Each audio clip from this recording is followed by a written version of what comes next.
Hello everyone, আজকে আমরা পাচনতন্ত্র সম্বন্ধে 10খানা এমসিকিউর কোশ্চেন যেগুলো মোস্ট ইম্পর্টেন্ট পরীক্ষা আসে তা নিয়ে আলোচনা করে নেব। দেখো এখানে ডাইজেস্টিভ সিস্টেম লিখে নিয়েছি, ডাইজেস্টিভ সিস্টেমের বাংলা হচ্ছে পাচনতন্ত্র। ওকে, তো দেখো এখানে প্রথম কোশ্চেনটা দিয়ে আছে 1 নম্বরে, সালোক সংশ্লেষ করতে কত অণু জলের প্রয়োজন? তো সালোক সংশ্লেষ কোথায় হয়? সালোক সংশ্লেষ হয় গাছের যে সবুজ অংশ তাতে যে ক্লোরোপ্লাস্ট থাকে সেখানে সূর্যালোকের উপস্থিতিতে কার্বন ডাই অক্সাইড এবং জলের মিশ্রণ, মানে কার্বন ডাই অক্সাইড এবং জল একসাথে মিশে সালোক সংশ্লেষ প্রক্রিয়া সম্পূর্ণ করে। তো এই সালোক সংশ্লেষ প্রক্রিয়া যে সম্পূর্ণ করে, এখানে যে বিক্রিয়াটা ঘটে সেই বিক্রিয়াটা আমরা যদি লিখে নিই কীরকম দাঁড়ায়, দেখো আমরা যদি বিক্রিয়াটা এখানে লিখে নিই, কার্বন ডাই অক্সাইডের সাথে জলের বিক্রিয়া হয়। ওকে, কি উৎপন্ন হয়? সূর্যালোকের উপস্থিতিতে গ্লুকোজ উৎপন্ন হয়, C6H12O6, এটা হচ্ছে গ্লুকোজ উৎপন্ন হলো, এর সাথে জল উৎপন্ন হয় আর অক্সিজেন উৎপন্ন হয়। এখন বলেছে আমাদেরকে কত অণু জলের প্রয়োজন। এই যে এই বিক্রিয়াটায় কে আমাদেরকে কি করতে হবে? বিক্রিয়াটাকে সমাধান করতে হবে, অর্থাৎ লেফট হ্যান্ড সাইডে যতগুলো অণু আর রাইট হ্যান্ড সাইডে যতগুলো অণু আছে তাদের মানের সমান করতে হবে। তো আমরা এখানে কার্বন ডাই অক্সাইডের আগে 6 বসিয়ে দেবো আর এখানে H2O অর্থাৎ জলের আগে 12 বসিয়ে দেবো। তার মানে 6 অণু কার্বন ডাই অক্সাইড লাগে আর 12 অণু জল লাগে। তো এখানে 6 অণু গ্লুকোজ উৎপন্ন হয়, ঠিক আছে, আর এখানে 6 অণু জল উৎপন্ন হয় এবং 6 অণু অক্সিজেন উৎপন্ন হয়। তো এই বিক্রিয়াটা থেকে আমরা দেখে কি বলতে পারি যে 12 অণু জল 6 অণু কার্বন ডাই অক্সাইডের সাথে বিক্রিয়া করে 6 অণু গ্লুকোজ এবং 6 অণু জল এবং 6 অণু অক্সিজেন উৎপন্ন করে। তো আমাদের কোশ্চেনে কী ছিল? কত অণু জলের প্রয়োজন হয়? তো জলের প্রয়োজন হয়, দেখো এখান থেকে বলে দিতে পারি 12 অণু জলের প্রয়োজন হয়। কিন্তু আবার এখানে যদি এখানে কোশ্চেন থাকতো যে কত অণু জল ফেরত দেয়, তাহলে তার উত্তর হতো 6 অণু জল ফেরত দেয়। তো এখানে জাস্ট এই কোশ্চেনটার অ্যান্সার হবে 12। ওকে, 12 অণু জলের প্রয়োজন হয়। দেখো 2 নাম্বার কোশ্চেনটা লেখা আছে প্রোটিন জাতীয় খাবার ডাইজেস্ট হয়ে কিসে পরিণত হয়? আমরা যে কার্বোহাইড্রেট, প্রোটিন, ফ্যাট এই সমস্ত খাবার খাই, সমস্ত খাবারই তো খেয়ে আমাদের শরীরের ভিতরে যখন যায় সমস্ত কিছু খাবারই ডাইজেস্ট হয়। ওকে, তো কার্বোহাইড্রেট খাবার খেলে কি ডাইজেস্ট হয়ে কিসে পরিণত হয়, প্রোটিন জাতীয় খাবার খেলে কিসে পরিণত হয় এবং ফ্যাট জাতীয় খাবার খেলে কিসে পরিণত হয়, এই সমস্ত কোশ্চেনই পরীক্ষার জন্য ইম্পর্টেন্ট। তো এখানে দেখো যদি আমরা প্রোটিন জাতীয় খাবার ডাইজেস্ট হয়ে কিসে পরিণত হয় এটার লেখার আগে আমরা এই তিনটেই, অর্থাৎ কার্বোহাইড্রেট, প্রোটিন, ফ্যাট তিনটেই লিখে নেব। তো কার্বোহাইড্রেট ডাইজেস্ট হয়ে কিসে পরিণত হয়? কার্বোহাইড্রেট পরিণত হয় গ্লুকোজে। ওকে, কার্বোহাইড্রেট পরিণত হয় গ্লুকোজ। এখানে দিয়ে আছে প্রোটিন কিসে পরিণত হয়? প্রোটিন পরিণত হয় অ্যামিনো অ্যাসিড। আর ফ্যাট কিসে পরিণত হয়? ফ্যাট জাতীয় খাবার ফ্যাটি অ্যাসিডে পরিণত হয়। ওকে, ফ্যাটি অ্যাসিড। তো এই তিনখানা ইম্পর্টেন্ট। এখানে ছিল আমাদের যে বলেছিল প্রোটিন জাতীয় খাবার ডাইজেস্ট হয়ে কিসে পরিণত হয়, কিন্তু আমরা এখানে তিনখানা নিয়ে আলোচনা করলাম। কার্বোহাইড্রেট পরিণত হয় গ্লুকোজে, প্রোটিন জাতীয় খাবার পরিণত হয় অ্যামিনো অ্যাসিডে, ফ্যাট জাতীয় খাবার পরিণত হয় ফ্যাটি অ্যাসিডে। ওকে, এখন আমরা 3 নাম্বার কোশ্চেনটা দেখে নেবো। 3 নাম্বার কোশ্চেন দেখো, আহার নালীর লেন্থ কত? আহার নালী মানে কি? আমরা যে মুখ দিয়ে খাবারটা খাই, তারপর গ্রাসনালী থেকে যে স্টোম্যাকে যে মানে পাকস্থলী থেকে যে, তারপর ক্ষুদ্রান্ত থেকে যে বৃহদন্ত, এই পুরো চক্রটা ঘটে, এটা পুরোটা সমস্তটাকে একসাথে আহার নালী বলে। এই আহার নালীর লেন্থ হচ্ছে 9 মিটার। ওকে, 9 মানে 9 মিটার। আর যদি তোমাদেরকে ফুটে জিজ্ঞাসা করে 1 মিটার মানে কত? 1 মিটার মানে 3 ফুট 3 ইঞ্চি। তো এই 9 মিটারকে আমরা যদি ফুটে কনভার্ট করি, অলমোস্ট 30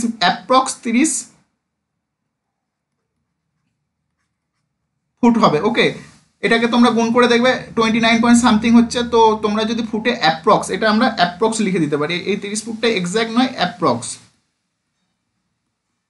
ওকে, তাহলে আহার নালীর লেন্থ তোমাদেরকে যদি মিটারে জিজ্ঞাসা করে তোমরা 9 মিটার বলে দেবে, আর যদি তোমাদেরকে ফুটে জিজ্ঞাসা করে তাহলে এখানে তোমরা বলে দিতে পারবে 30 ফুট অ্যাপ্রক্স। আমাদের শরীরে সবথেকে কঠিনতম পার্টের নাম কি? আমাদের শরীরে সবথেকে কঠিনতম পার্টের নাম 4 নম্বরে যে কোশ্চেনটা দেওয়া আছে, এখানে উত্তর হবে আমাদের শরীরে যে দাঁত থাকে না, দাঁতের ওপরে একটা স্তর থাকে, সেই স্তরের নাম হচ্ছে এনামেল। এই এনামেলটাই হচ্ছে সবথেকে কঠিনতম মানে hardest part of our body. Okay, তো এই এনামেলটা কি দিয়ে তৈরি? ক্যালসিয়াম কার্বনেট আর ক্যালসিয়াম ফসফেট। এই দুটোর সংমিশ্রণে এই এনামেলটা তৈরি। ওকে, এইটা হচ্ছে আমাদের শরীরের সব থেকে কঠিনতম পার্ট মানে অংশ।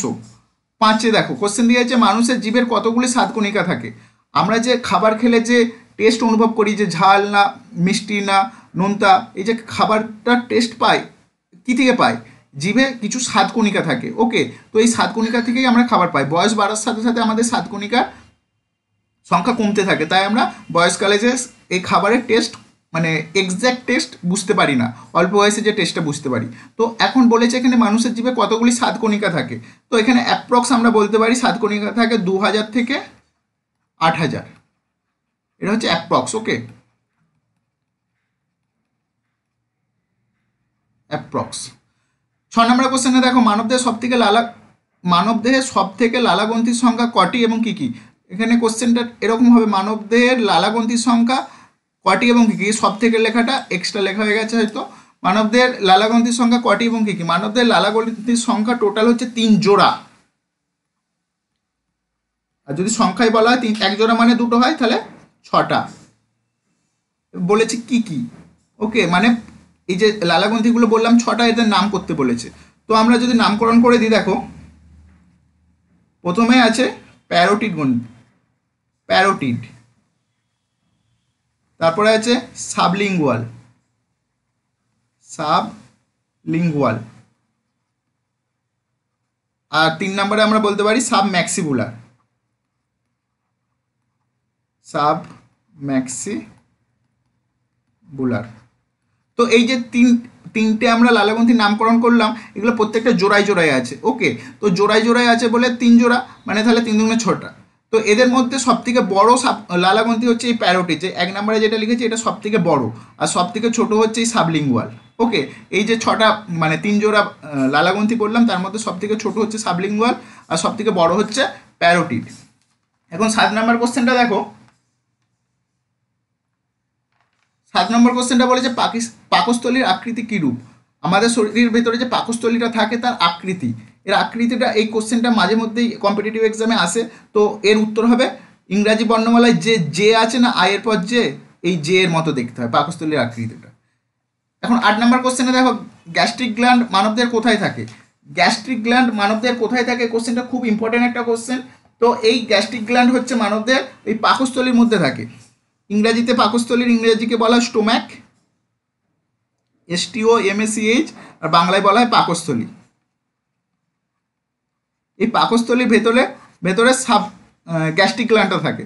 এই গ্যাস্ট্রিক গ্ল্যান্ড থেকে একরকম রস নিঃসৃত হয়, এই রসের নাম হচ্ছে কি এই যে পাকস্থলী থেকে যে রসটা মানে একটা যে রস নিঃসৃত হয় খাবারকে মানে ডাইজেস্ট করার জন্য, সেই রসটা খুব ইম্পর্টেন্ট, মানে পরীক্ষায় আসে। সেই রসটার নাম হচ্ছে গ্যাস্ট্রিক জুস।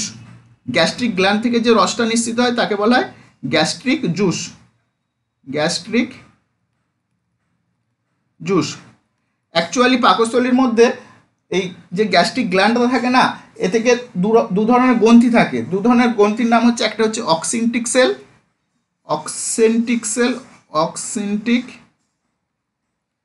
আর একটা হচ্ছে তোমাদের পেপটিক সেল। 2 রকম গ্রন্থি থাকে। এই অক্সেন্টিক সেল থেকে HCl নির্গত হয়, আর পেপটিক সেল থেকে কি নির্গত হয়, এনজাইম নির্গত হয়, মানে উৎসেচক নির্গত হয়। এই এনজাইমটার নাম হচ্ছে পেপসিন। এখন এই পেপসিন আর HCl একসাথে মিশে যে জুসটা তৈরি করে, সেই জুসটার নামই হচ্ছে গ্যাস্ট্রিক জুস।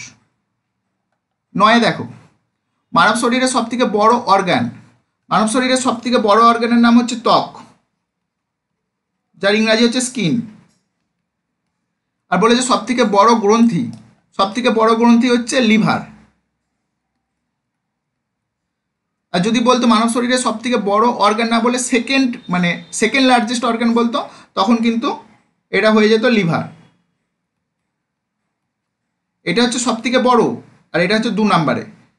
আবার যদি তোমাদেরকে এরকমভাবেও বলে যে সবথেকে বড় অর্গান বাট শরীরের ভেতরে আছে, তখন কিন্তু লিভার হতো। ত্বক কিন্তু শরীরের ভেতরে থাকে না, শরীরের বাইরে থাকে, তাই ত্বককে বড় অর্গান শরীরের বাইরে যখন জিজ্ঞাসা করবে, শরীরের ভেতরে যখন জিজ্ঞাসা করবে, তখন সবথেকে বড় অর্গান লিভার হবে, আবার সবথেকে বড় গ্রন্থিও লিভার হবে। বাট যখন শুধুমাত্র শরীরে বলবে তখন ভেতর এবং বাইরে দুটো মিলিয়ে বলতে হয়, তাই মানব শরীরে সবথেকে বড় অর্গান ত্বক হয়ে যাবে। পাকস্থলীর সাথে ক্ষুদ্রান্তের কোন পার্ট থাকে?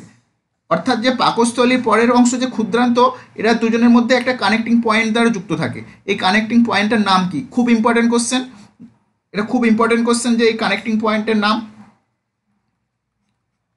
এই কানেক্টিং পয়েন্টটাকে বলা হয় ডিওডিনাম। ডিওডিনাম। ওকে, আবার এর সাথেই বলতে পারো তোমরা যে ক্ষুদ্রান্তের পরের অংশ তো বৃহদন্ত্র, তো বৃহদন্ত্রের সাথে যে ক্ষুদ্রান্ত কানেক্ট থাকে সেই কানেক্টিং পয়েন্টের নাম কি? সেই কানেক্টিং পয়েন্টটা খুব মানে পরীক্ষায় খুব জিজ্ঞাসা করা হয়, সেইটার নাম হচ্ছে ইলিয়াম। ILEUM, Ilium. বাংলায় যদি লিখি হস্যই লয় রস্যই উত্তস্ত একা ম। ওকে, তো আজকে এই পর্যন্তই। Thank you.